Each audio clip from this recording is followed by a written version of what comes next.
요즘 세상에도 예전하고 똑같이 율법에 대한 문제는 항상 골칫거리를 앓습니다. 왜 그러냐면 율법을 도대체 어떻게 인식해야 되는가? 이게 굉장히 중요한 문제이기 때문에 제가 마태복음 강해를 하다가 산상수훈으로 바로 넘어가지 않고 산상수훈이 이제 율법에 대해서 새로운 율법, 주께서 주시는 새로운 차원의 율법, 그러니까 구약에 주셨던 율법하고 똑같은 건데 얘네들이 못 알아듣자 우리에게 자세히 설명하는 방식으로 주신 거거든요. 그러니까 율법에 대한 바른 이해가 있고 산상수훈으로 들어가는 것이 훨씬 더 유익할 것 같아서 제가 말씀을 드리는 거예요.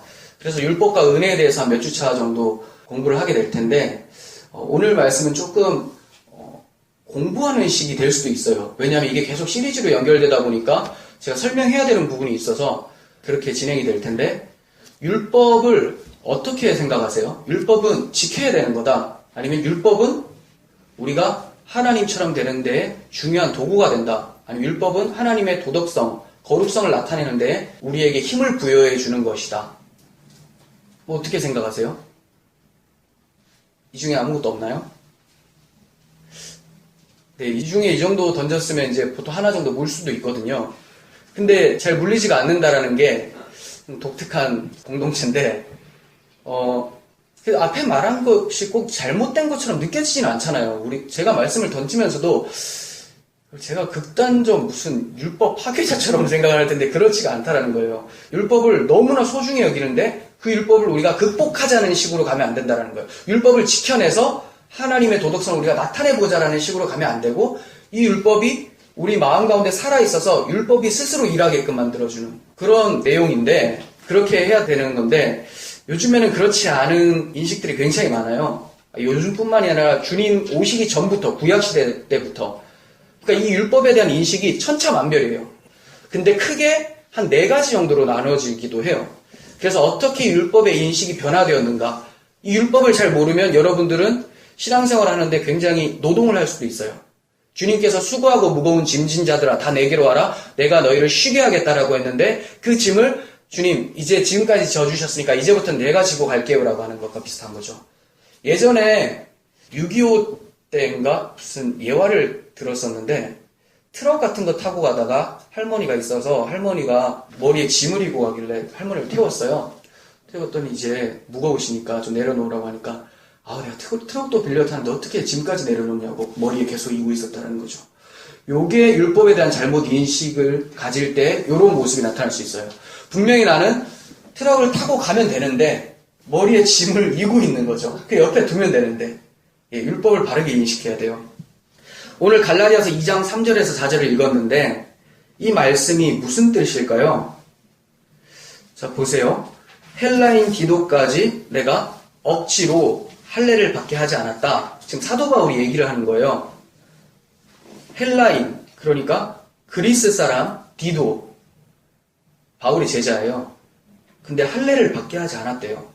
할례가 뭡니까? 하나님 백성임을 표시하는 장치죠. 그러니까 남성, 아이들이 태어난 지 한 8일째부터 이제 할례를 받게 되는데 남성의 생식기의 피부를 좀 잘라내는 것 이러한 의식을 통해서 하나님의 백성은 반드시 이렇게 할례를 받음으로 이스라엘 백성이 되는 거다. 하나님 백성이 되는 거다. 이런 어떤 상징적 의미를 가지고 있었어요. 그런데 사도 바울이 헬라인 디도에게 그리스 사람 디도에게 내가 할례를 받게 하지 않았다. 이 말은 이스라엘 사람이 안 되도록 가만히 뒀다 이 얘기죠. 그죠? 이방인들도 할례를 받아야지 이스라엘로 편입이 돼요. 너는 이방 사람이지만 할례를 받았기 때문에 원래 근본은 이방인이지만 지금은 이스라엘 사람으로 우리가 인정해준다, 들어온다 이런 개념이거든요. 근데 그걸 받게 하지 않았대요. 왜 그러냐? 그게 중요하지 않기 때문에 그렇습니다. 4절 이는 가만히 들어온 거짓 형제들 때문이라. 자, 도둑놈 같은 놈들이죠. 가만히 들어왔어요. 그리고 그들이 가만히 들어온 이유가 그리스도 예수 안에서 우리가 가진 자유를 엿보고 우리를 종으로 삼고자 함이로다. 이 사람들이 진짜 자기 밑에 두려고 하는 건가? 그런 종이 아니에요. 그리스도 안에서 우리가 자유를 가졌다. 이 말은 이제 율법을 행해서 의로워진다라는 개념에서 벗어났다. 예수를 믿음으로 의롭다함을 받았다라는 것을 가지고 이 사람들이 너무 기쁜 상태로 살고 있었는데 가만히 들어온 자, 어떤 자들일까요? 율법주의자들. 예수는 믿는데 유대적 기독교인이에요. 그래서 율법도 지키고 할례도 받아야 된다. 이런 식이에요. 이게 무슨 기독교입니까? 이러죠. 그러니까 가만히 들어온 자들, 다른 복음, 거짓 선지자, 거짓 선생들 이렇게 얘기를 하는 겁니다. 자, 이 사람들이 율법주의자들이 들어와서 뭘 만든다고요? 종으로 삼고자 하는 거죠. 어떤 종? 율법 행위의 종이 되게끔 만든다라는 거예요. 그러니까 이들이 막 자유하고 있었어요. 디도와 같이 나는 그리스도 안에서 이제 새 생명을 얻었다. 나는 이제 천국 백성이다 생각하고 있었는데 너 할례 안 받으면 절대로 구원 못 받아. 왜? 할례를 받아서 이스라엘 안으로 들어와야지만 구원이 있는 거야. 이게 선민사상이라고 하죠. 선택한 백성. 하나님은 모든 백성을 구원하는 것이 아니라 하나님의 백성, 이스라엘 백성만 구원한다는 거예요. 그러니까 너희가 예수를 믿어도 할례를 받고 일로 안에 들어와서 믿어야 된다. 이 얘기를 하는 거예요. 이렇게까지 생각을 안 해보셨죠? 그냥 율법 지키면 되고 안 지키면 되고 뭐 지옥 가고 이런 줄 알았는데 그런 차원을 넘어서요. 그리고 더 복잡한 율법의 인식이 계속 변화되어 왔어요. 자, 그런 부분에 대해서 잘 말씀을 드리고 여러분들께서 성경을 보실 때 이렇기 때문에 사도 바울이 이렇게 얘기했구나. 혼자 스스로도 해석할 수 있도록 도와드리려고 해요. 사도행전 15장을 보시면 이런 내용이 나옵니다. 예수님께서 십자가에서 죽으시고 부활하신 다음에 승천하시잖아요. 하늘로 가신 후에 교회가 형성이 돼요. 그리고 그 교회가 형성되었던 곳이 예루살렘인데 그곳에서 가장 처음 회의가 열리기 시작합니다. 가장 처음 회의가 열렸다면 그 주제가 굉장히 중요한 문제겠죠. 그 문제가 바로 율법에 대한 인식이었어요. 왜 그러냐? 바울 사도가 선교를 한 3번 정도, 3차례 정도 가거든요. 1차 선교여행, 2차 선교여행, 3차 선교여행 이렇게 얘기하는데 1차 선교여행을 두루두루 다녔어요. 이방 나라, 터키 지역 이렇게 쭉 다녔어요. 그렇게 해서 온전히 은혜의 복음을 전했죠. 그리스도 안에 있고 그리스도를 믿는 자들은 구원을 받는다. 이런 얘기를 했어요. 그리고 나서 자기가 파송되었던 교회 안디옥 교회라고 있거든요. 이게 어디냐면 선교 센터라고 보시면 돼요. 초대교회는 예루살렘에서 세워졌고 그 다음 안디옥 교회에 또 교회가 세워졌는데 여기서 이제 선교사들을 막 파송하는 거죠. 선교를 다 하고 나서 사도 바울이 돌아왔어요. 안디옥 교회에. 그래서 보고를 합니다. 야, 진짜 하나님께서 이방인들 가운데도 믿음의 문을 여셨다. 이렇게 얘기를 해요. 14장 27절 보시면 하나님이 함께 행하신 모든 일과 이방인들에게 믿음의 문을 여신 것을 보고했다. 이렇게 나오거든요. 하나님께서 이방인들에게 믿음의 문을 열었다. 그러니까 바울은 그 교회에서 보고를 할 때 이방인들이 율법을 지키지 않아도 되고 할례를 받거나 유대교로 개종하지도 않아도 구원을 받을 수가 있다. 예수 그리스도만 믿음으로 이렇게 얘기를 했던 거죠. 그러니까 이방인들은 어떻겠어요? 안디옥 교회 성도님들이 어떻겠습니까? 난리가 났죠. 와, 정말 하나님 대단하시다. 그리고 이방인 기독교인들도 그 복음을 들었을 때 얼마나 기쁘겠어요. 야, 그리스도가 우리를 구원하셨구나. 막 찬양하고 있는데 이렇게 안디옥 교회에서 사도 바울이 그 은혜를 간증을 하는데 가만히 들어온 자들이 딴지를 걸기 시작하는 거예요. 지금 무슨 소리 하냐? 어떻게 예수만 믿어서 구원받냐? 예수를 믿어서 구원받는 건 맞지만 반드시 할례를 받아서 우리 이스라엘 족속으로 들어와야 되고 이스라엘 족속에게 주신 게 뭐예요? 율법이잖아요. 이방인들에게 준 거 아니에요. 너희들이 이스라엘 백성이 되어서 율법을 잘 지킬 때 구원받는 거야. 예수로 구원받는다면서요. 예수는 뭐냐면 율법을 지켰는데 너희가 잘 못 지킬 때 그것을 처리해 주는 분. 그러니까 율법을 우리는 열심히 지켜야 되고 못 지켜도 예수가 계시니까 우리는 당연히 구원받는다. 자기들 틀에서는 지금 완전한 구원 맞죠? 율법을 지켜야 되는 거지만 못 지켜도 예수가 뒤에 뒷받침해 주는 거예요. 그러니까 무조건 구원받는 건 맞아요. 어떻게 돼야 되냐면 할례를 받아서 이방인들이 이스라엘 안으로 들어와야 된다는 거죠. 네, 그렇게만 되면 그러면 율법 지키다가 실패하면 예수. 원래는 실패하면 뭐였어요? 제사 지냈었죠. 근데 그게 예수로 바뀌었다는 거야. 이따가 자세하게 설명해 드릴게요.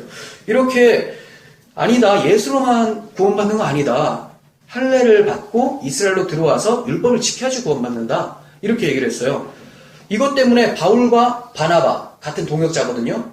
이 사람들과 율법주의자들 가운데 큰 갈등이 생겨버렸어요.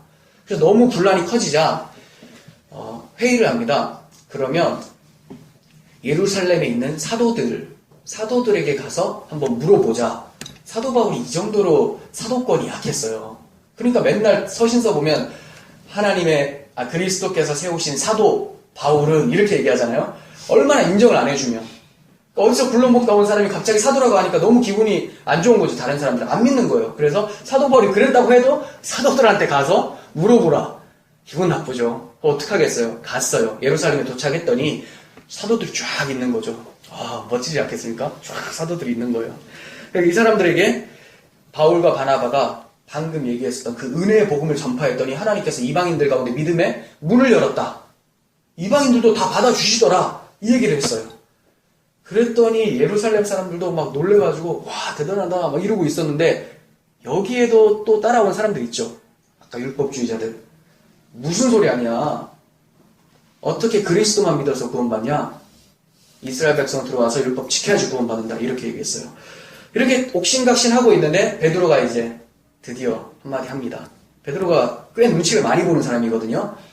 갈라디아서 보면 이방인 기독교인들하고 같이 식사하다가 유대 기독교인들이 딱 도착하자 자기 안 먹었다고 하면 싹 피했던 사람이에요.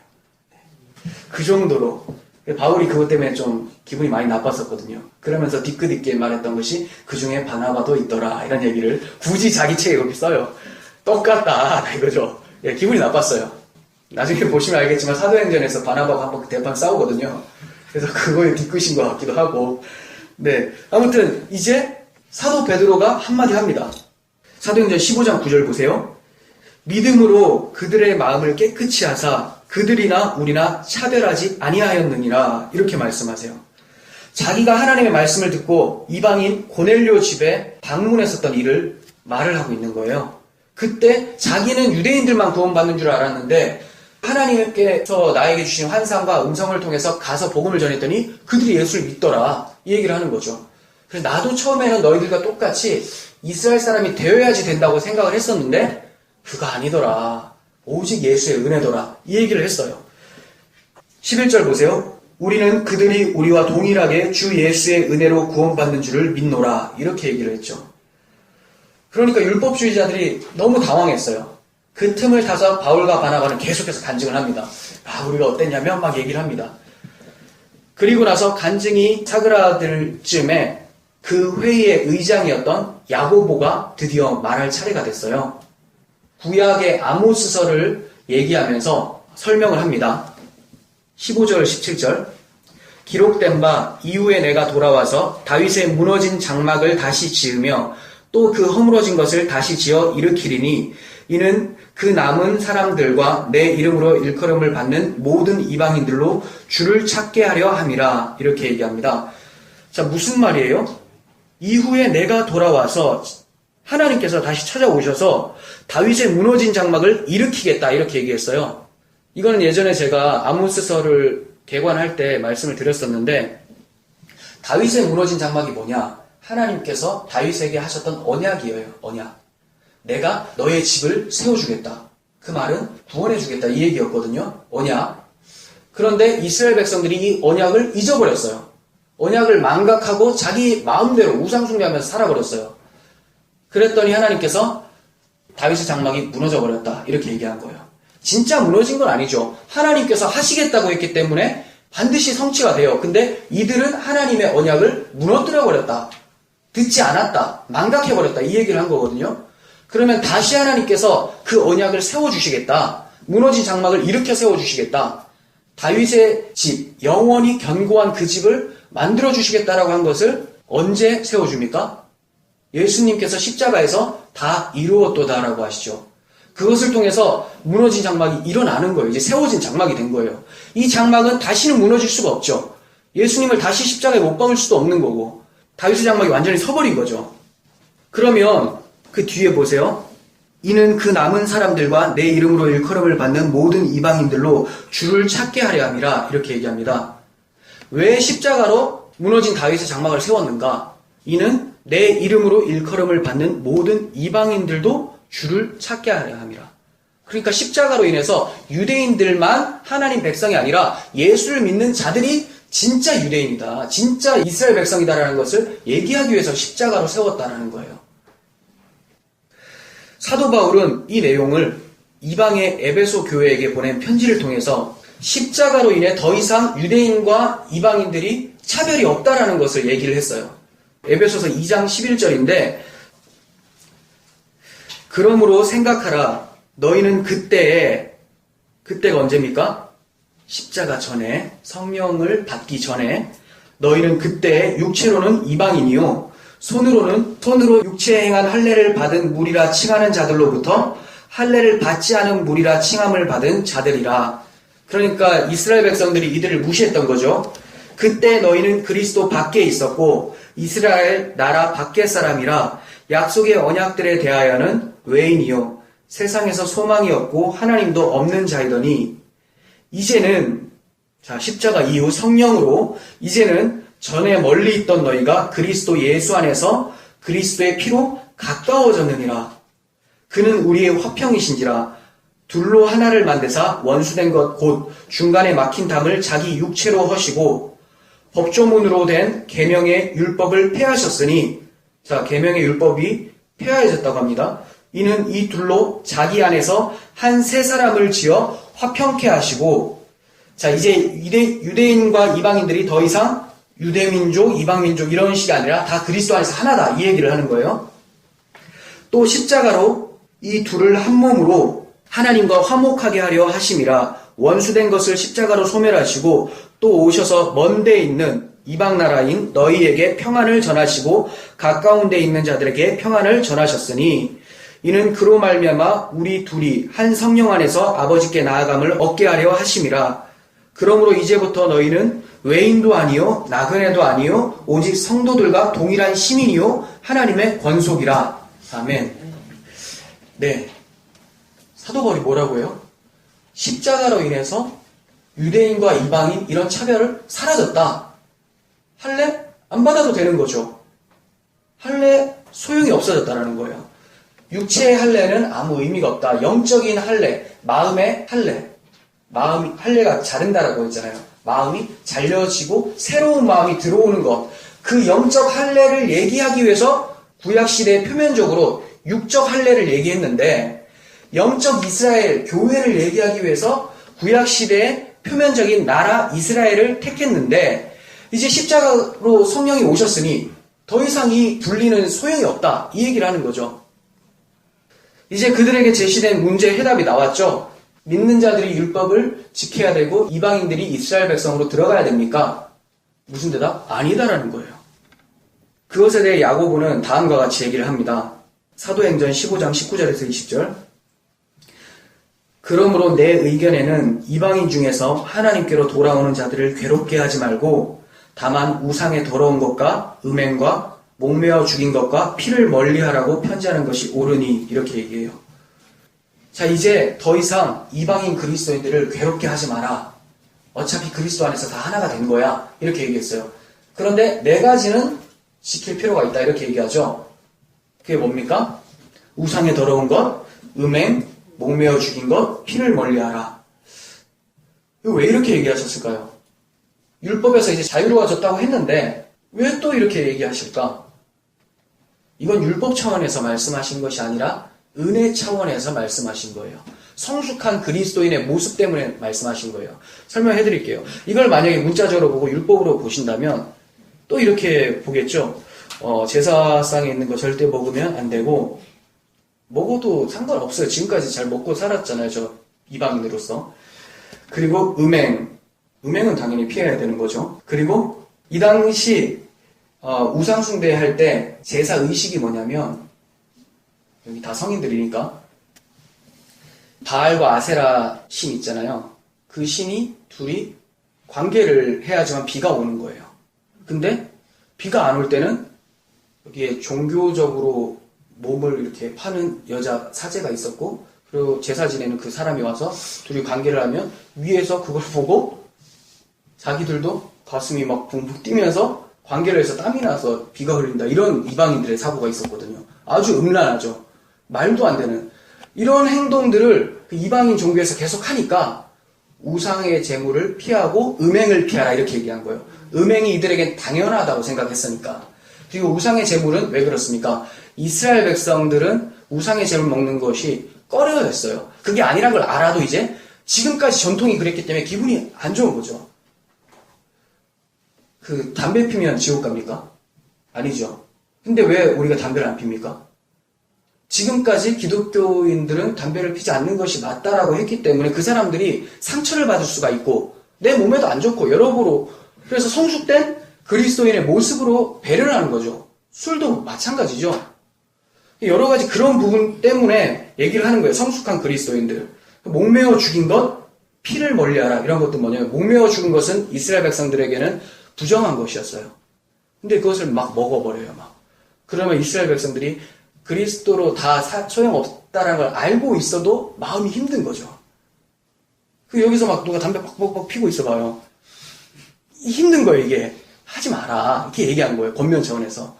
그리고 피를 멀리하라. 이 사람들은 피의 신성함에 대해서 잘 알지 못했어요. 피에 생명이 있다는 것을 인식을 못하고 있었기 때문에 이방인들에게 피의 신성함에 대해서 강조할 필요가 있었던 거죠. 그 피는 곧 생명을 얘기하는데 그 생명은 오직 예수의 피로만 가능하다라는 것을 이제 설명하기 위해서 구약성경에서 계속 피를 먹지 마라 했었거든요. 물론 이제 예수를 믿은 자들은 선지 잘 먹잖아요. 네. 상관이 없어요. 근데 그것을 어려워하는 자들, 이스라엘 백성들 안 그래도 힘들어 죽겠는데 우리 이스라엘 여행 가서 앞에서 막 선지 막 먹으면 이게 뭐 하는 거예요, 이게? 이게 양심이 아니잖아요, 양심적으로. 그런 거에 대해서 조심해라라고 한 거죠. 그러니까 율법의 차원이 아니라는 거예요. 그래서 안디옥 교회에 있는 이방인 성도들에게 편지를 써서 바울과 바나바 일행에게 보냅니다. 뭐라고 보낼까요? 24절인데 들은즉 우리 가운데서 어떤 사람들이 우리의 지시도 없이 나가서 말로 너희를 괴롭게 하고 마음을 혼란하게 한다 하기로 이렇게 얘기하죠. 너희들이 지금 율법을 지켜야 되냐 말아야 되냐 할례를 받아야 되냐 말아야 되냐 이거 고민하고 있는데 그 사람들은 우리 지시 없이 나갔던 사람들이야 이렇게 얘기해요. 누구 지시? 사도들의 지시. 그러니까 성경의 근거 없이 자기들끼리 떠버리는 말이다 이렇게 얘기를 하는 겁니다. 그래서 그들이 너희를 괴롭게 하고 혼란스럽게 한다. 여기에 신경 쓰지 마라. 이렇게 얘기를 했어요. 한마디로 이방인 그리스도인이 율법 아래 있지 않다라는 말이죠. 결국 편지는 안디옥 교회에게 전해졌고 그것을 읽었을 때 성도들은 그 위로의 말과 격려로 크게 기뻐했다라고 말을 하고 있습니다. 그렇게 그 일은 일단락치였어요. 그런데 율법주의자들이 포기했을까? 그렇지 않아요. 끊임없이 바울을 따라다니면서 계속 율법을 지켜야 된다 얘기를 했던 거죠. 그래서 바울의 대적은 유대 기독교인이었던 거예요. 그냥 유대인들이 아니라. 그냥 유대인들은 외부적 박해. 그리스도 믿는 자들을 죽여라 이런 거였고 유대 기독교인들 이건 뭡니까? 우리 교회 안에서도 율법주의를 가지고 있었던 자들이 계속 영혼을 공격하는 거죠. 잘못된 복음을 가지고 그래도 율법 잘 지키고 그래도 11조 정확하게 내야 되고 그래도 감사헌금도 잘 내야 되고 막 이렇게 얘기를 하는 거예요. 이렇게 율법에 대해서 잘못된 인식은 출애굽 때부터 있었어요. 이때부터가 아니라 출애굽 때부터. 엄청 옛날이죠. 어떠한 오류들이 있어 왔는지를 이제 살펴보겠는데 제가 간단하게 4가지로 나누어 드릴게요. 그리고 그 4가지를 자세하게 이제 설명을 해 드릴게요. 첫 번째 인식인데 율법을 잘 지킴으로써 구원을 받는다. 이게 첫 번째 인식이에요. 가장 처음에. 이거는 지금까지 있는 인식 아닙니까? 라고 생각을 했잖아요. 근데 그게 아니에요. 이거는 잠깐 있었어요. 율법을 잘 지켜야지 구원받는다. 이런 인식이 있었고 또 하나 율법은 지키되 우리가 이스라엘 백성이기 때문에 즉 택한 백성이기 때문에 당연히 지켜야 되는 것이고 만약에 지키지 못했을 때도 하나님께서 주신 도구 뭐예요? 죄처리반, 성화, 제사를 드림으로써 흠없는 제물이 나를 위해서 대신 죽음으로써 죄가 사라진다는 것을 믿었던 거예요. 그러니까 뭐예요? 율법은 반드시 계속 지키면서 혹시 못 지키면 제사 지내라 이거죠. 아시겠죠? 여전히 율법은 지켜야 될 대상이에요. 극복해야 될 대상인 거죠. 세 번째, 이제 신약 시대로 넘어오면서 예수님을 성막의 대체 기능으로 본 거죠. 처음에 말씀드렸던 율법은 여전히 우리가 구원받았기 때문에 잘 지켜야 되지만 우리가 지키지 못했을 때는 마치 성막 제사가 우리의 죄를 사해 준 것처럼 예수님이 우리 죄를 사해 주니까 우리는 열심히 율법만 지키면 돼. 그거 못 지킨다고 해서 지옥 가는 거 아니야. 예수라는 잔반 처리반이 대기하고 있으니까. 이런 거예요. 이게 참 은혜로운 것 같지만 아니라는 거예요. 이게 갈라디아주의라고 해요. 갈라디아주의. 갈라디아 교회에 나타난 현상이었어요. 요즘에도 엄청 많이 있죠. 제가 이 사람들하고 싸우는 거예요, 지금. 제일 1번, 2번하고 싸우는 게 아니라 1번, 2번은 유대인들이고 유대 기독교인들하고 지금 제가 맨날 설교 가는데 막 이거 아닙니다라고 하는 게 3번이거든요. 자, 4번 그게 바로 바울이 전한 거. 제가 전하고 있는 거. 자, 한번 들어보세요. 바울이 전한 복음은 오직 예수를 통한 믿음으로 구원받고 율법은 그 안에서 이미 지켜진 것으로 보는 거. 그러니까 극복의 대상이 아니라 내 안에서 율법이 이제 스스로 율법의 열매들, 거룩함의 열매들이 나타나는 것으로 보는 거죠. 이해가 가세요? 요 4가지. 이 4가지에 대해서 자세하게 한번 살펴드릴게요. 자, 첫 번째 인식, 율법을 지킴으로 구원받는다. 이게 언제 있었느냐? 출애굽기 19장에서의 인식이거든요. 그러니까 모세가 율법판을 몇 번 봤습니까? 10계명을 2번 봤죠. 근데 이 첫 번째 돌판을 받고 돌판이 깨지게 되는데 그 깨지기 전까지 인식이 바로 율법을 지켜서 구원받자예요. 출애굽기 19장 5절을 한번 볼게요. 하나님께서 말씀하십니다. 세계가 다 내게 속하였나니 너희가 내 말을 잘 듣고 내 언약을 지키면 너희는 모든 민족 중에서 내 소유가 되겠고 백성이 일제히 응답하여 이르되 여호와께서 명령하신 대로 우리가 다 행하리이다. 모세가 백성의 말을 여호와께 전하매 여호와께서 모세에게 이르시되 너는 백성에게로 가서 오늘과 내일 그들을 성결하게 하며 그들에게 옷을 빨게 하고 준비하게 하여 셋째 날을 기다리게 하라. 이는 셋째 날에 나 여호와가 온 백성의 목전에서 시내산에 강림할 것이니 너는 백성을 위하여 주위에 경계를 정하고 이르기를 너희는 삼가 산에 오르거나 그 경계를 침범하지 말지니 산을 침범하는 자는 반드시 죽임을 당할 것이라. 아멘. 이렇게 말씀하셨는데 하나님께서 뭐라고 하셨어요? 내 말을 잘 듣고 내 언약을 지키면 내 소유가 된다.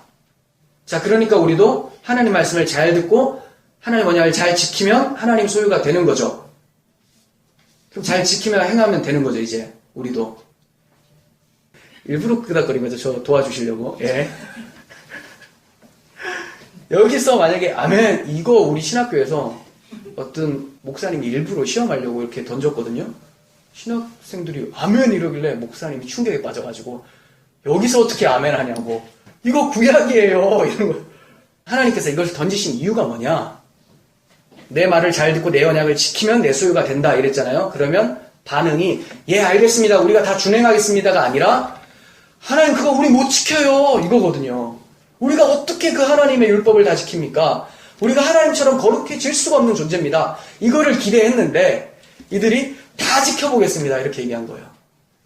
하나님이 아우 기특하다 했을까요? 그래? 그럼 이게 왜 불가능한지 내가 현상을 한번 보여줄게 하면서 하나님께서 시내산에 강림하시는데 강림은 뭐예요? 함께 하겠다는 거죠. 함께 하는데 오라고 한 것이 아니라 주위에 경계를 치래요. 넘어오면 다 죽는다. 너희들 그딴 식으로 해서 다 지켜서 행하겠다 하면 다 죽는다 이 얘기예요. 그리고 이렇게 얘기하죠. 성결하게 너희의 옷을 스스로 빨아라. 자, 형식적인 걸 얘기해요. 그렇게 해서 나올 수 있겠느냐? 다 죽는다. 그러니까 맨날 교회 나올 때 옷을 빨고 깨끗하게 나옵시다. 그런 얘기 아니죠. 그리스도의 보혈로 우리의 죄가 씻겨짐을 얘기하는 건데 이걸 또 문자적으로 보고 그렇게 달려드는 거죠. 그러니까 어떠한 형식주의나 율법을 잘 지켜서는 이 경계를 허물 수가 없다. 넘어올 수가 없다. 다 죽는다. 이렇게 얘기를 하신 거예요. 출애굽기 20장 23절 한번 볼게요. 주님께서 아까 19장 말씀을 하시고 또 이렇게 말씀하십니다. 너희는 나를 비겨서 이게 나 외에는 이 말이에요. 나 외에는 음으로나 금으로나 너희를 위하여 신상을 만들지 말고 내 토단을 쌓고 그 위에 내 양과 소로 내 번제와 화목제를 드리라. 내가 내 이름을 기념하게 하는 모든 곳에서 내게 임하여 복을 주리라. 내가 내게 돌로 제단을 쌓거든 다듬은 돌로 쌓지 말라. 네가 정으로 그것을 쪼면 부정하게 함이니라. 아멘. 하나님께서 절대로 은이나 금으로 나를 만들지 말라 이렇게 얘기했어요. 여기 신상이라고 된 단어는 엘로힘이란 단어예요. 그냥 번역을 신상이라고 한 거지 이 말이에요. 너희는 나 외에 은이나 금으로 하나님을 만들지 말라. 너희 신을 만들지 말라. 은이나 금으로라고 하니까 마치 뭐 돌 깎거나 은이나 금 깎아가지고 석고상 같은 거 만들어서 거기에 절하는 것만 우상숭배라고 말씀하실까요?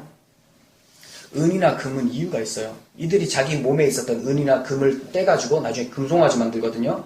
그 말은 자기들이 자랑하고 있었던 세상적 가치들, 세속적 가치들로서 이것이 머리가 돼서 하나님처럼 섬기지 말라 이 얘기예요. 그러니까 단지 머리만 우상숭배, 고개 끄덕거리고 나무에다 절하고 이런 것만 뿐만이 아니라 너희가 나 외에 돈이 주인이라고 생각하고 학벌이 주인이라고 생각하는 이 모든 것들 이게 다 너희의 신이 돼버리니까 절대 그런 짓은 하면 안 돼. 이렇게 얘기한 거죠. 그리고 그들이 우리가 여호와의 율법을 다 지키겠습니다라고 했을 때 하나님께서는 그런 거에 대꾸도 안 하시고 뭐라고 하시냐면 24절 보세요. 양과 소로 화목제를 드리라 이렇게 얘기하죠. 희생이 필요하다는 거예요. 너희들 다 지키겠다고 하지만 너희들 이 양과 소처럼 죽어야 되는데 화목제를 드려라. 대신 너희들의 죄를 가져간 걸로 내가 해줄게. 이 말은 너희들이 율법을 잘 지켜서 구원받는 것이 아니라 너희 대신 흠없는 어떤 재물이 죽어서 구원받는 거야. 이렇게 얘기를 하고 있어요. 그럴 때에 내가 복을 주겠다. 이렇게 얘기하시죠. 그리고 25절 다듬은 돌로 제단을 쌓지 말고 하나님께 제사를 지낼 때 다듬은 돌로 하지 말고 그냥 돌아다니는 울퉁불퉁한 그런 돌로 하라는 거예요. 망치로 쪼개지 말라. 이 얘기는 너희들의 행위가 노력이 하나도 들어가지 않도록 제단을 쌓아라. 이 얘기예요. 그 말은 뭐냐면 우리가 무엇을 잘하고 못하고로 하나님께서 구원을 해주시느냐 안 해주시느냐가 아니라 단독적으로 하나님께서 준비한 돌, 아무것도 사람의 손이 되지 않은 그 돌, 바로 예수 그리스도죠. 오직 하나님의 아들만이 그것을 처리한다. 이것을 얘기하고 있어요. 자, 계속 보겠습니다. 32장 1절 백성이 모세가 산에서 내려옴이 더딤을 보고 모여 백성이 아론에게 이르러 말하되 일어나 우리를 위하여 우리를 인도할 신을 만들라. 이 모세 곧 우리를 애굽 땅에서 인도하여 낸 사람은 어찌 되었는지 알지 못함이니라. 아론이 그들에게 이르되 너희의 아내와 자녀의 귀에서 금고리를 빼어 내게로 가져가라. 모든 백성이 그 귀에서 금고리를 빼어 아론에게 가져가매 아론이 그들의 손에서 금고리를 받아 부어서 조각칼로 새겨 송아지 형상을 만드니 그들이 말하되 이스라엘아 이는 너희를 애굽 땅에서 인도하여 낸 너희 신이로다. 이렇게 얘기해요. 지키겠다고 해놓고 하나님이 안 될 걸 하면서 제사법 주죠. 제사 지내야 된다. 그때 복 준다. 근데 지키겠다고 한 자들이 어떻게 됐어요? 모세가 왜 이렇게 십계명 받으러 올라가는데 느리냐? 아 이거 도망간 거 아니야? 안 되겠다. 우리를 구원한 신이 어딨냐? 한번 만들어보자 해서 금고리 다 빼 이렇게 한 거예요. 금고리 다 빼서 부어서 금송아지 형상을 딱 만들었어요. 왜 금송아지 형상을 만들었을까요? 애굽에서 섬기던 신이죠. 이방신 이름 아피스라고 농사의 신, 비를 주고 이런 것들, 풍년이 있게 하는 그런 신. 그런 신 없는데 그들 그렇게 믿었던 거죠. 그렇게 해서 우리의 신은 이렇게 우리의 먹을 것들을 채워주고 우리가 예전부터 인식했던 그 신, 이걸 우리가 만들어보자. 이건 신도 아니에요. 자기들이 만든 신이에요. 자기들이 가지고 있는 것들로 만들어버렸습니다. 이렇게 얘기를 하죠. 애굽에서 인도해 낸 사람은 어찌 되었는고 우리가 알지 못한다. 이게 누구예요? 모세잖아요. 모세는 예수 그리스도의 모형으로 구약성경에 등장했어요. 이 모세에 대해서는 안중에도 없어요. 모세 보이지도 않고 됐으니까 그냥 신 만들자. 요즘에도 똑같아요. 예수는 안중에도 없어요. 예수는 됐고 이제 우리 신을 만들어서 새롭게 우리에게 복 주는 그 신을 한번 만들어 보자. 이게 교회에서 하는 행동들이 나타나잖아요. 똑같습니다. 예나 지금이나. 신명기 32장에서 금송아지 우상숭배로 인해 행위로는 언약이 지켜질 수 없음이 폭로가 되어버렸어요. 하나님의 거룩을 상징하는 두 증거판이 모세가 가지고 내려오다가 깨트려버려요. 이건 모세의 성격이 더러워서가 아니라 모세가 율법판을 받았어요. 첫 번째 율법판. 내려오는데 이들이 밑에서 잔치를 벌이고 있는 거예요. 이 황금 송아지는 우리를 애굽에서 인도해낸 우리 하나님이다 이러고 있으니까 모세가 깨버리죠. 물론 열받아서 깼을 수도 있겠지만 그 의미가 단지 열받아서가 아니라 너희들이 하나님과 지키겠다라고 했던 그 언약은, 행위 언약은 깨져버린다는 거야. 너희들은 반드시 죽어야 된다.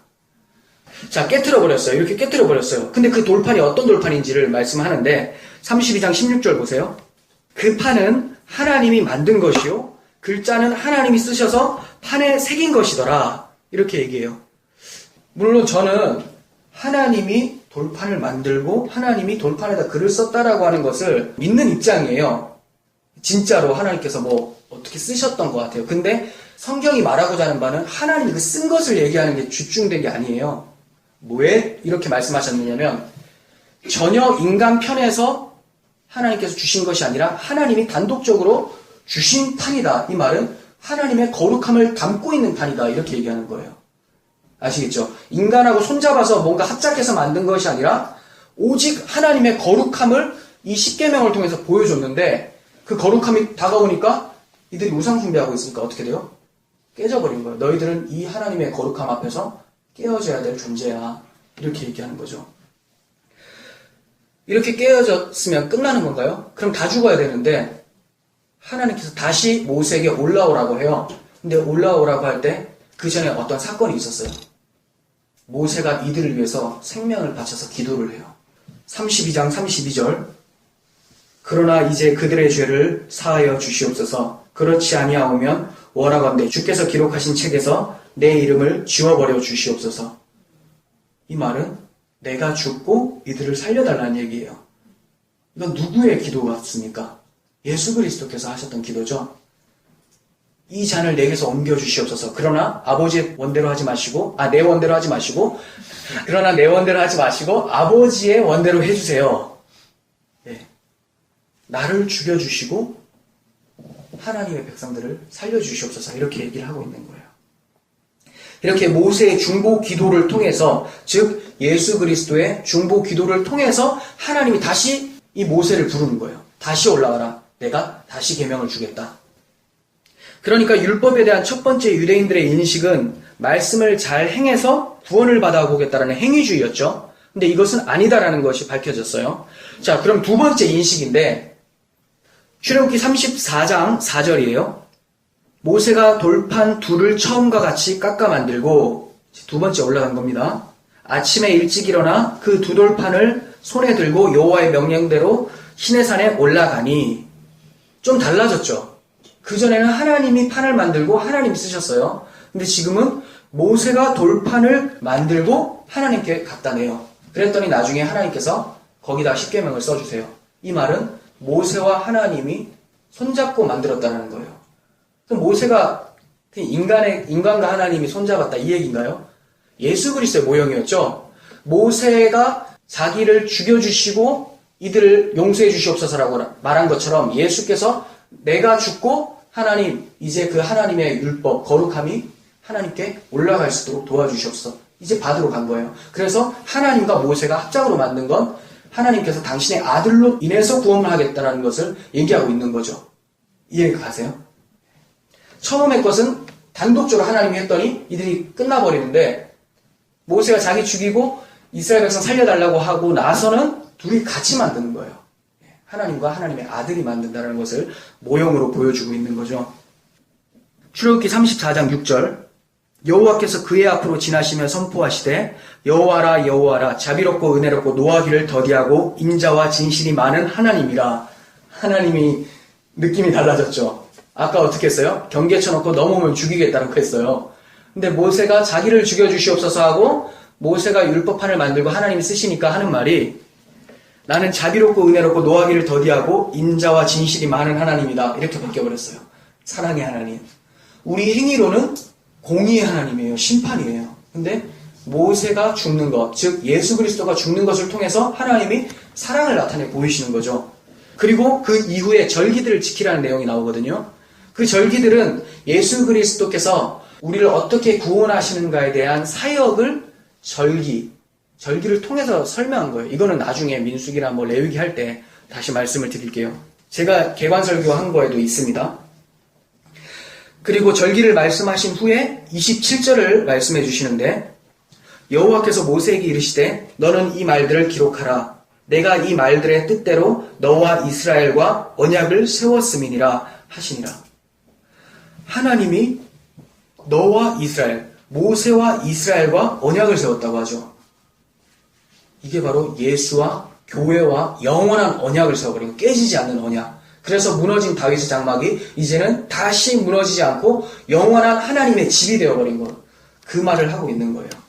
무엇을 통해서? 모세의 중보기도, 예수의 중보기도를 통해서 가능하다. 십자가를 통해서 가능하다라는 것을 얘기하고 있고 34장 28절 모세가 여호와와 함께 40일 40야를 거기 있으면서 떡도 먹지 아니하였고 물도 마시지 아니하였으며 여호와께서 언약의 말씀 곧 십계명을 그 판들에 기록하셨더라. 모세가 40주야를 산에 있었어요. 그리고 여호와께서 십계명을 기록하셨어요. 모세가 그 증거의 두 판을 모세의 손에 들고 시내산에서 내려오니 그 산에서 내려올 때 모세는 자기가 여호와와 말하였으므로 말미암아 얼굴 피부 광채가 나나 깨닫지 못하였더라.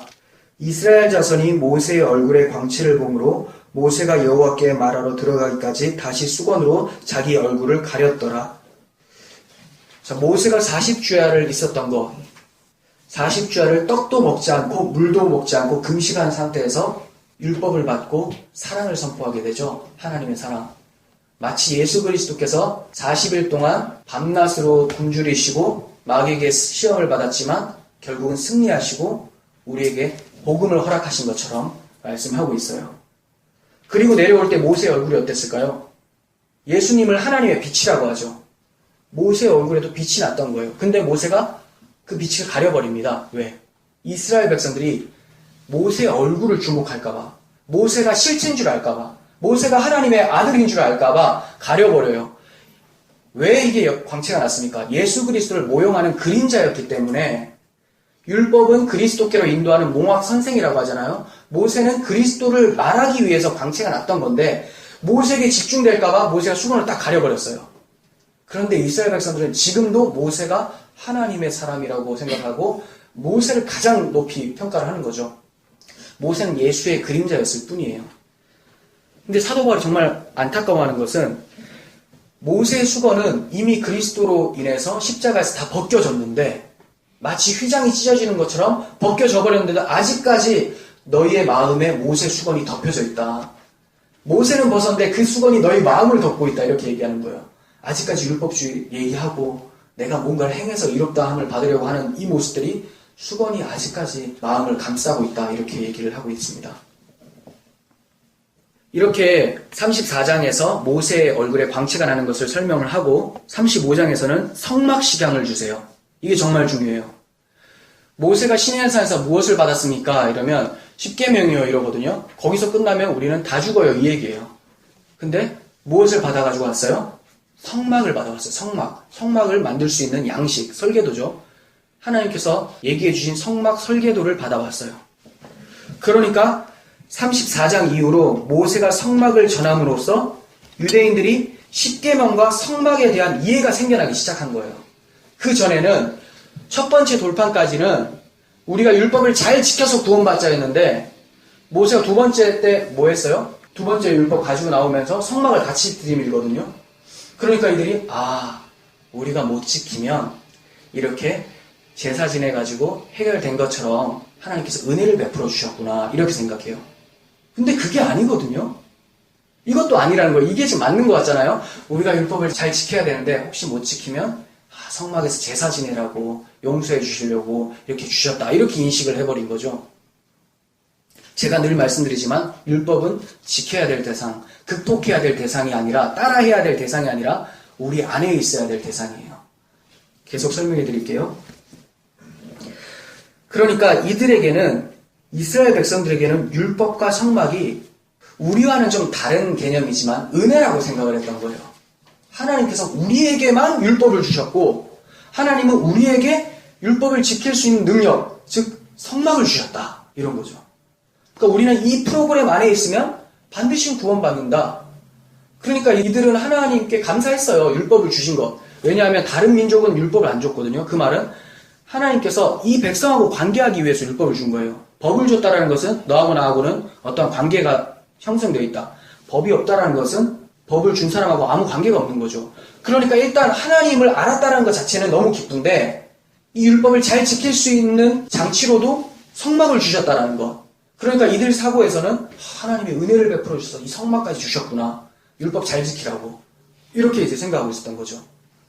지금 우리가 생각하고 있는 단지 율법 잘 지켜서 구원받는다는 것과 좀 다르죠. 예. 자, 이제 세 번째 인식이에요. 이게 신약으로 넘어오는 인식이에요. 유대인들, 그렇게 생각하고 있었던 유대인들이 시간이 지나서 예수가 오셨어요. 십자가에서 죽으셨어요. 이제 그 예수를 믿기 시작합니다. 그런데 이 믿음이 좀 이상해요. 반쪽짜리 복음이에요. 뭐냐? 아까 말씀드렸던 제사법이 있었죠. 성막에서 제사를 지내야 되는 것. 이것을 예수가 완성했다라고 하는 거죠. 그래서 더 이상 제사를 안 지내도 된다. 흠없는 어린 양 죽이지 않아도 되고 어차피 그 어린 양이 예수였으니까 이제 우리는 예수의 피로 구원받는다. 그렇지만 나는 뭐 해야 돼요? 율법을 잘 지켜야 돼. 왜? 예수께서 죽으신 이유는 율법을 잘 지키라고 있는 거니까. 잘 지켜서 하나님처럼 거룩한 삶을 살아라고 한 거니까 예수께서 오신 거야. 그러니까 우리는 예수께서 오시는 것을 헛되지 않게 하기 위해서라도 율법을 잘 지켜야 되겠다.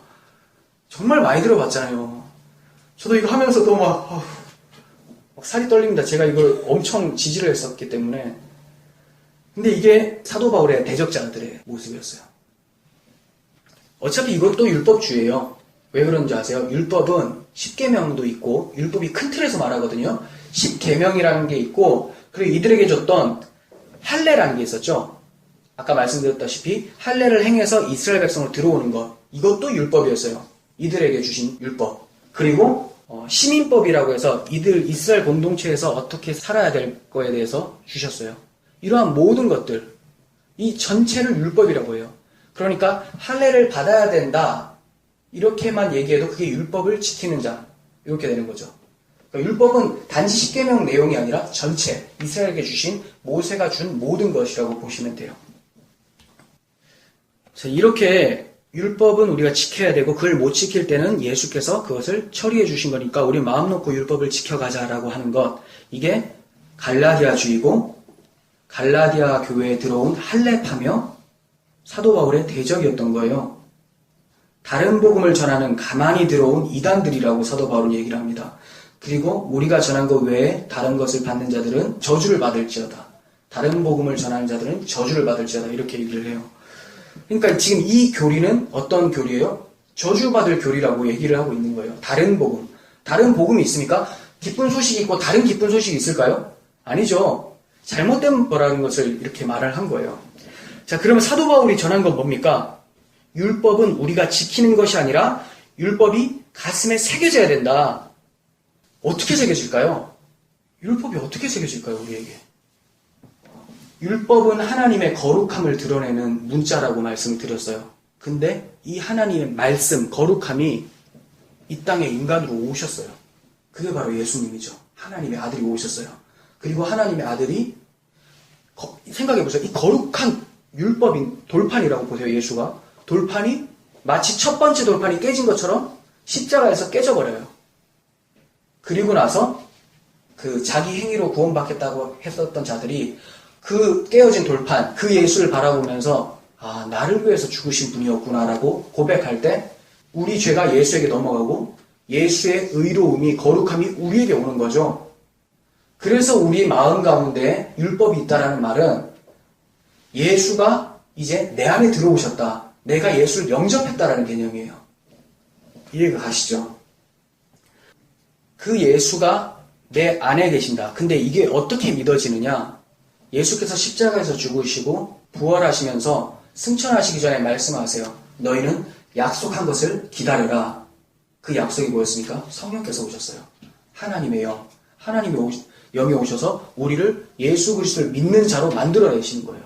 그러니까 우리가 지금 아멘 하고 있지만 이게 내 의지 같잖아요. 근데 그 의지를 어떻게 발동시킬 수 있느냐? 성령께서 우리의 영적인 눈을 열어주셔서 예수가 하나님의 아들이란 것, 나를 위해서 죽으셨다는 것을 인식하게 하시고 하나님을 사랑의 아버지라고 고백할 수 있도록 만들어내셨다는 거죠. 그러니까 우리는 모든 것이 하나님의 은혜로부터 시작이 되는 거예요. 하나님께서 그 아들을 보내주신 것도 내 죄를 위해서 보내주신 거고, 내가 깨어져야 될 그 자리에서 예수가 깨어지시고, 이제 그 예수가 우리 안으로 들어올 수 있도록 성령을 보내주셔서 하나 되게 만들어주셨던 것이죠. 이렇게 성령으로 인해서 예수가 우리 안에 있는 자들, 율법이란 예수가 우리 안에 있는 자들은 당연히 율법적인 삶을 살겠죠. 제가 말씀드렸던 율법적인 삶이란 것은 행위주의를 말하는 것이 아니라 하나님의 거룩함을 드러내는 삶을 살겠죠. 여러분, 사랑하십시오라고 할 때는 왜 그런 명령을 하는 줄 아세요? 사랑을 하지 않으니까 하는 말이에요. 그죠? 제가 제 아이를 엄청 사랑하고 있는데 아이 좀 사랑해라고 하는 말은 율법으로 들릴까요? 그냥 당연하지 이렇게 들립니다. 근데 보통 명령할 때는 어떻게 말합니까? 그걸 안 하고 있기 때문에 명령하거든요. 이 말이 무슨 말이냐면 우리가 무엇을 지켜야 됩니다. 무엇을 해야 됩니다. 라고 하는 것은 할 마음이 없는 자에게 하는 말이에요. 할 마음이 없으니까. 근데 그 할 것을 엄청 기뻐하고 좋아하는 사람에게 그 얘기를 합니까? 그 얘기를 안 하죠. 그럼 여기서 이제 또 괴리감이 와요. 사도 바울은 분명히 교회한테 이렇게 해라 얘기했단 말이에요. 이건 뭐냐면 사도 바울이 아무리 그렇게 얘기를 해도 복음을 안 자는 그 사랑이 있는 자는 그것을 율법으로 듣지 않는다라는 거예요. 제가 여러분에게 여러분 주변 사람을 사랑하십시오 말할 수 있어요. 근데 이것은 율법의 근거에서가 아니라 그 말을 다르게 들어요. 아, 나를 위해 죽으신 그 예수를 다시 한번 생각하라라고 하는 거구나. 그리고 내가 원래 그 예수 때문에 이 사람을 사랑하고 싶었는데 옆에서 사랑하라 하면 그게 잔소리처럼 안 들리고 아멘이에요. 아멘. 당연한 거 아닙니까? 무거운 짐이 안 되는 거예요. 근데 이 복음은 안 가르쳐주고 맨날 뭘 하십시오만 말하면 이제 이게 짐으로 쌓여요. 그러니까 설교 강단에서는 가장 먼저 선포되어야 되고 가장 핵심으로 선포되어야 되는 것이 하나님께서 우리에게 베풀어 주신 사랑이죠. 십자가 사랑. 그것을 알게 되면 우리 마음에는 무엇을 하고자 하는 마음이 막 생겨요. 하나님을 위해서 뭔가 하고 싶고 우리가 뭔가 해도 우리의 노력이 참작된다는 거 참작되지 않는다는 걸 알면서도 뭔가 하고 싶은 거예요. 그냥 좋은 거예요. 그 사랑이 너무 크니까. 그런데 거기다 대고 목사님이 여러분 이렇게 하십시오라고 하면 그게 율법으로 안 느껴지는 거죠. 그러니까 뭔가 명령을 하고 시키려고 하면 그 전에 복음이 들어가야 되는데 요즘 기독교에는 복음은 빼버리고 뭔가를 하라고만 얘기를 하니까 이 사람들이 처음에는 기쁨으로 시작을 해요. 복음으로 시작을 해요. 성령으로 시작하다가 이제 육체로 마치겠느냐. 이게 이 말이죠. 너희가 알았던 그 사랑은 온데간데 없고 이제 뭔가를 해야 되는 거에만 집중하다가 하도 짐을 많이 싸가지고 영적 곱추와 같이 그렇게 살아가겠느냐. 죽는다 그러다가 주님께서 수고하고 무거운 짐진 자들 다 내게로 와라. 내가 쉬게 해주겠다. 이렇게 말했는데 언제까지 그 짐 지고 있을래? 이렇게 얘기하고 있어요. 히브리서에서는 너희가 처음 믿을 때 받았던 것을 끝까지 붙잡아라. 이렇게 얘기해요. 그게 뭡니까? 복음이죠. 우리가 처음 믿을 때 받았던 게 뭐예요? 그 복음, 그 사랑. 그걸 끝까지 붙잡으라고 말합니다. 우린 율법주의에 넘어가는 자들이 아니에요. 우리가 율법주의보다 우리의 행함이 더 약해져서도 안 되죠. 복음을 아는 자가 어떻게 더 약해질 수가 있겠습니까? 그 사랑이 여기서 샘솟고 있는데 다윗이 얘기했었던 것처럼 주의 말씀이 주의 율법이 내 입에 꿀송이처럼 답니다라고 했어요. 더 이상 율법이 아니죠. 법이 아니에요. 사랑의 법. 이걸 성령의 법이라고 하는 겁니다. 사도 바울은 고린도후서 3장 3절에서 하나님께서 영으로 쓴 것이고 이제 돌판에 쓴 것이 아니라 우리 육의 마음판에 쓰셨다라고 얘기를 해요. 하나님의 법을. 신명기 30장 6절을 보겠습니다. 내 하나님 여호와께서 내 마음과 내 자손의 마음에 할례를 베푸사 어디요? 마음의 할례, 육체의 할례가 아니라 너로 마음을 다하며 뜻을 다하며 내 하나님 여호와를 사랑하게 하사 너로 생명을 얻게 하실 것이다. 하나님이 마음의 할례를 베풀어 주셔서 우리가 마음을 다하고 뜻을 다하고 힘을 다해서 하나님을 사랑할 수 있도록 만든대요. 내가 사랑해야지가 아니라 사랑하는 자로 만들어버린다는 거예요. 마음에 새겨진 할례를 통해서 마음에 새겨진 그 예수를 통해서 하나님을 사랑할 수 있는 자로 만들어버렸다는 겁니다. 율법주의자들, 행위주의자들은 율법이 멀리 있는 것처럼 느껴져요. 그리고 그 율법을 내가 달려가서 이루어내야 되겠다라는 짐처럼 느껴지죠. 근데 신명기 30장 14절에서는 이렇게 얘기합니다. 오직 그 말씀이 내게 매우 가까워서 내 입에 있으며 내 마음에 있은즉 네가 이를 행할 수 있느니라. 이 말은 밖에 있으면 절대 안 돼. 그 율법이 네 안에, 네 입에, 네 마음에 있을 때 네가 그것을 진짜 행할 수 있는 거야. 이렇게 말씀하세요. 에스겔서 36장 26절에서도 또 새 영을 너희 속에 두고 새 마음을 너희에게 주되 너희 육신에서 굳은 마음을 제거하고 부드러운 마음을 줄 것이며 또 내 영을 너희 속에 두어 너희로 내 율례를 행하게 하리니 너희가 내 규례를 지켜 행할지라. 지켜 행하라가 아니라 지켜 행하게 할 것이다. 이게 바른 번역이에요. 하나님께서 하나님의 영과 하나님의 마음을 우리 가운데 주시고 이제 그 율례를 행하게 만들겠다. 이제 우리는 율법 행위로 의롭다함을 받는 것도 아니고 율법 행위를 나타내자도 아니고 우리는 그리스도 예수 안에 있는 생명의 성령의 법이 우리를 죄와 사망의 법에서 해방하였다, 자유케 하였다라는 것을 믿고 기쁨으로 살아내는 자들이 된 거예요. 죄와 사망의 법에서 해방하였다. 이게 뭘까요? 죄와 사망의 법이 내가 행위를 해서 이루어지고자 했던 그것이 바로 죄와 사망이라는 거예요. 우리가 무엇을 착하게 살고 뭘 어떻게 해서 이루어지려고 하는 것이 죄고 그것의 결과는 사망이라는 겁니다. 근데 생명의 성령의 법, 즉 복음, 예수 그리스도를 믿는 자들은 여기서 자유로워졌다는 것을 얘기하고 있습니다. 예수님께서는 십자가에서 다 이루셨다고 말씀하셨어요. 이 말은 율법의 어느 부분만을 말씀하는 것이 아니라 전체를 얘기하는 거예요. 제사법, 의식법, 시민법, 도덕법, 이 모든 것들을 주 안에서 다 이루었다는 것을 말씀하고 있는 겁니다. 이제 끝으로 우리 갈라디아서 2장 19절, 21절까지 보도록 하겠습니다. 내가 율법으로 말미암아 율법에 대하여 죽었나니 이는 하나님에 대하여 살려 함이라. 율법에 대해서 죽어야지만 하나님에 대해서 삽니다. 율법을 지켜내야 되겠다라는 그 사고에서 죽어야지만 하나님에 대해서 살 수가 있어요. 내가 그리스도와 함께 십자가에 못 박혔나니 이게 바로 율법에 대해서 살아있었던 내가 그리스도의 죽음을 통해서 죽었다는 거예요. 그런즉 이제는 내가 사는 것이 아니요 오직 내 안에 그리스도께서 사시는 것이라.